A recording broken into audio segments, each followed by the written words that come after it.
19 বছর আগে দাদির মৃত্যু হলেও দাদির ইচ্ছা পূরণের কথা ভুলে যায়নি নাতি। তাই তো দাদির ইচ্ছা পূরণ করতে কনের বাড়িতে বিয়ে করতে এলেন হেলিকপ্টারে চড়ে।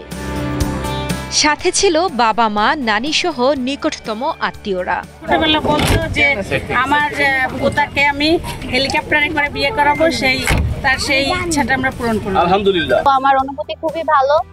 আর এই প্রথমবার আমি হেলিকপ্টারে উঠছি, খুবই ভালো লাগতেছে। আর সবাই আমার জন্য দোয়া করবেন। অনেক ইচ্ছা ছিল ছোটবেলা থেকে, ওই বলতো আন্টি আমি হেলিকপ্টারে করে বিয়ে করবো, আজকে সে আশা ওর পূর্ণ হয়েছে। হেলিকপ্টারে করে বর আসার সংবাদ ছড়িয়ে পড়লে শুক্রবার দুপুর থেকে বাগেরহাটের চিতলমারী একে ফজলুল হক সরকারি প্রাথমিক বিদ্যালয় চত্বরে ভিড় জমাতে থাকেন স্থানীয় উৎসুক জনতা। আগে থেকেই নিরাপত্তা নিশ্চিতকরণে বিদ্যালয় মাঠে মোতায়েন ছিল পুলিশ। এত কাছ থেকে হেলিকপ্টার দেখে আনন্দিত শিশু কিশোর থেকে শুরু করে নানান বয়সের মানুষেরা। আমি 80 বছর বয়স, আমি এখনো কোনো দেখিনি হেলিকপ্টার নিয়ে কেউ বিয়ে করতে আসি। জীবনে কোনোদিনই দেখিনি হেলিকপ্টারে করে বিয়ে করতে আসে। আজ জীবনে প্রথম দেখলাম যে হেলিকপ্টারে বিয়ে করতে আসছে।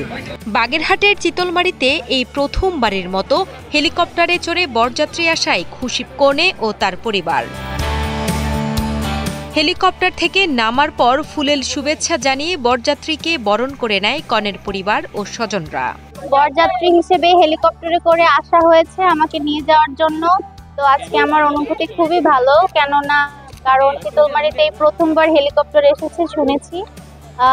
খুব আগে এসেছিল, বহুদিন আগে, কিন্তু এটা হচ্ছে প্রথমবার যে হেলিকপ্টারে করে বিয়ে হচ্ছে। তো আমার অনুভূতি খুবই ভালো। আমাদের খুব ভালো লাগছে যে আমরা আজও পর্যন্ত হেলিকপ্টারে কারো বিয়ে দেখি নাই। এই আমার জীবনে প্রথম। আমার আত্মীয় থেকে শুরু হয়েছে, অদূর ভবিষ্যতে আল্লাহ তাআলা সবার এই ক্ষমতা দেয়। আমার রিলেটিভ, আমার ভাগ্নি, তো আমরা এনজয়ের জন্য, আনন্দের জন্য এই আয়োজনটা করছি। বেলা 3টার দিকে হেলিকপ্টারে করে পার্শ্ববর্তী উপজেলা নাজিরপুরের চরমাটি ভাঙ্গা গ্রাম থেকে মাঠে অবতরণ করেন ডাক্তার রুহুল আমিনের ছেলে বড় রায়হান আমিন। জীবনে প্রথম হেলিকপ্টারে চড়ে আনন্দ প্রকাশ করেন তিনিও। আমি আসলে এর আগে কখনো এরকম হেলিকপ্টার উঠিনি, বাট আজকে উঠলাম, ভালো লাগছে। সেই সাথে আমি চিতলমারীবাসী এবং আমার গ্রামের বাড়ি চরমাটি ভাঙ্গার সবার পক্ষ থেকে সবাইকে ধন্যবাদ জানাচ্ছি। আমাদের জন্য, আমাদের ফ্যামিলির জন্য, আমার ওয়াইফ এবং আমার জন্য, সকলের জন্য আপনারা দোয়া করবেন। যখন রাহেন জন্ম হয় তখন আমার মা ইচ্ছা পোষণ করছিল আমি হেলিকপ্টারে বিয়ে রেখে যেতে চাই। তারপর আমি তার ইচ্ছা পোষণটা পূরণ করলাম। আগে থেকেই পারিবারিকভাবে চিতলমারী উপজেলার আরুয়াবর্ণী গ্রামের অবসরপ্রাপ্ত নৌসেনা সদস্য সাইফুর রহমানের কন্যা সাজিয়া আমিনের সাথে ডেভেলপার ব্যবসায়ী রায়হান আমিনের বিয়ের কথাবার্তা ঠিক হয়েছিল।